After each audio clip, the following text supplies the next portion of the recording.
Tess thought she was being watched. I failed her. I have to finish what she started. You'll never find them. They will find you. They want you silenced. Be a good chap and leave this to us. Don't try and play detective.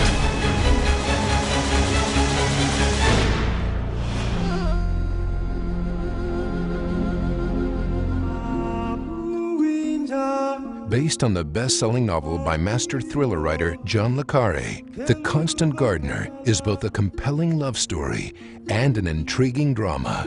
Starring Ralph Fiennes and Rachel Weisz, the film is directed by acclaimed Brazilian filmmaker Fernando Meirelles. It's a political thriller about corporate wrongdoing. It's a very, very beautiful love story and very original as well. It's a journey about reaching self-knowledge, a knowledge of the world. Ralph's character Justin is a minor member of the diplomatic corps, more interested in his garden than in other people, until the fiery, radical world of Rachel Weisz's Tessa turns everything on its head. Her character is passionate, opinionated, and he is more reticent as a person, I think. And I think they're drawn, opposites attract, I think. I'm Justin, by the way. Tessa, how do you do? Nice to meet you. Nice to meet you. Yeah. You're quite scary. We fall very in love, and actually I think we have a great partnership. I respect his calm steadiness and his discernment, and he respects my passion and my spirit and my conviction and idealism. Justin, I was determined, should be a man who almost accidentally married his conscience.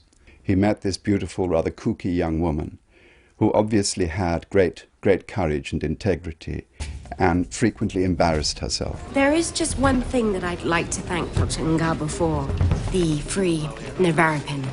He's persuaded the manufacturers to donate it to HIV-positive mothers. It's a wonderful thing. The problem is it isn't actually reaching them. Some, but not all. So we've been wondering, is that a standard cock-up, Dr. Ngaba, or were the pills converted into the limo that you arrived in? You're embarrassing the High Commission. If you can't control it, you should keep it locked down. And if you stop me from doing my work, then I'm nothing. I'm just nobody.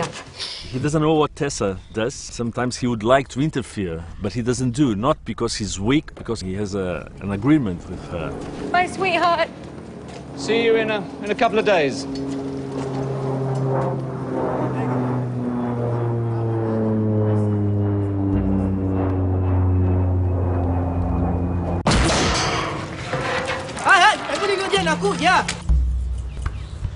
What is it, Sandy?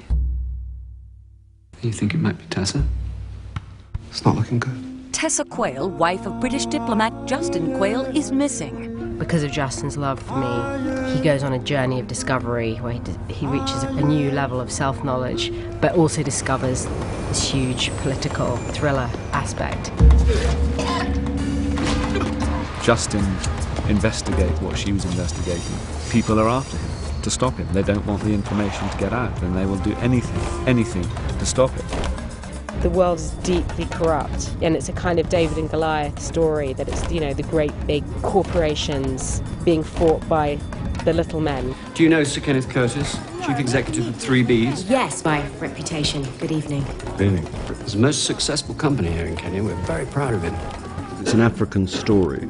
It's, concerns itself with how pharmaceutical companies use the continent as a laboratory where they test drugs that are not ready for human consumption on human beings in order to accelerate the process of making them marketable. We have a thriller, we have a love story, we have controversy, we have a beef about the pharmaceutical industry, but above all we have a movie. We have a wonderful entertainment. For John le Carre, the project was lifted to a new level when Fernando Meirelles came on board as director. His stunning debut, City of God, was nominated for 4 Academy Awards, including Best Director. I was very clear, having seen City of God and admired it as one of the films which I really rated in the past couple of years, that he was absolutely the right man for this job.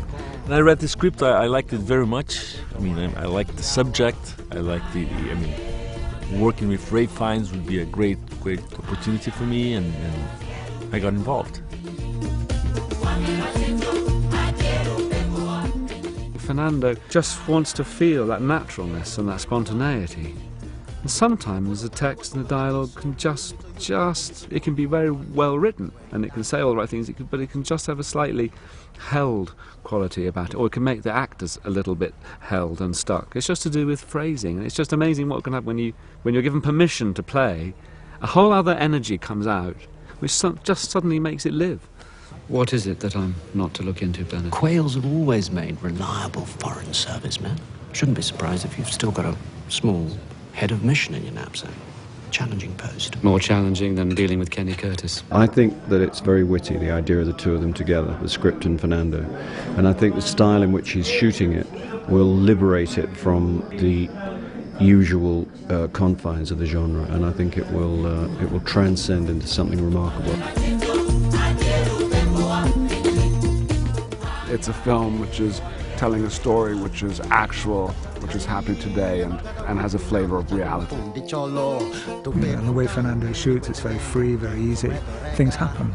And so you get real life. You get people buzzing around and actually getting in and out of focus and stuff like that, and just movement, and it's fantastic. Things happen very fast, and it allows for things to be very organic and spontaneous.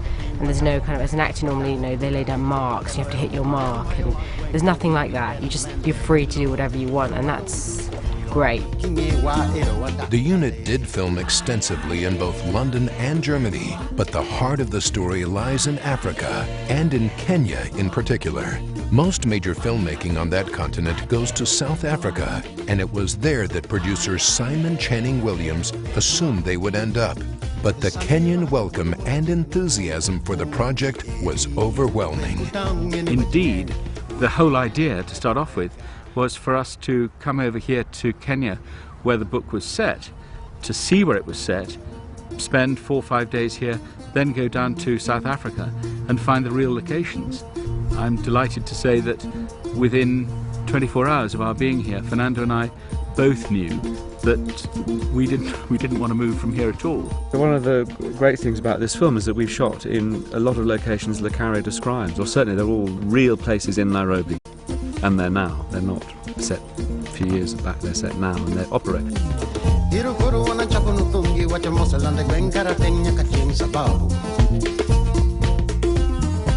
We spent a week in Kibera, and it was a very impressive experience. If it's possible, it's even poorer than Brazilian favelas. You don't have electricity, no water. For me, being a Brazilian was a hard experience. I can't imagine what was it for the British crew. To take actors out to somewhere like this is absolutely vital. You can't begin to imagine somewhere like this. You can't begin to imagine Kibera. There is a city within a city. There are 800,000 people who are living without sanitation, without water, without toilet facilities. I mean, I had no idea when I first came over here what we were really looking at. Kibera, it wasn't a film set. It was Kibera, and they weren't film extras. They were the kids from Kibera. So we were in a real place, and what happened, and actors didn't have lines, but they came up and said things, and that's all on film. So in a sense, that's like reportage or documentary. It's not conventional narrative fiction, which is fascinating. It's like kind of situationist, guerrilla filmmaking. Coming out to Africa actually did make it all start to make sense. I mean, you do your work and you do your looking and you read the book and you read about where the guy is at home and on the plane and wherever you can. Coming out here is like just focused it all in. Loyengalani, which is up on Lake Turkana, it's an extraordinary landscape up there, hard, sort of sun-blasted volcanic rock. It has a sort of very severe beauty about it. Loyengalani is spectacularly beautiful. It's also spectacularly harsh.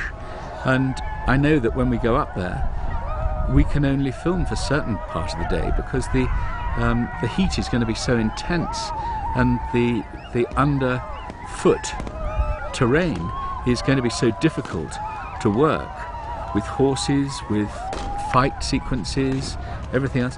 We're going to need 2 hours break in the middle of the day, and probably more. It's been one of the most fulfilling experiences in my career so far. To be able to work with Fernando and Cesar and tell a story like this with this level of complexity and subtlety in a country and in situations where I would never have had access to.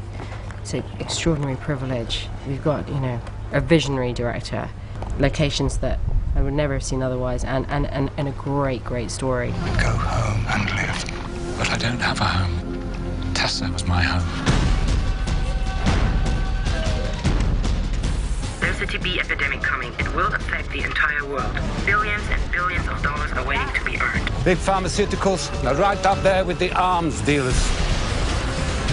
Payoffs, cover-ups, unmarked graves. Are you crazy? These people, they kill anybody. The poor man seems to have convinced himself there was a conspiracy in which we are all complicit. There's a contract out on you. You'll never know who ordered the hit. But that's the way it works with corporate murder.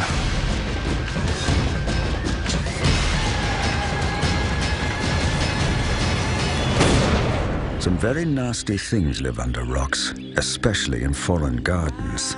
The Constant Gardener.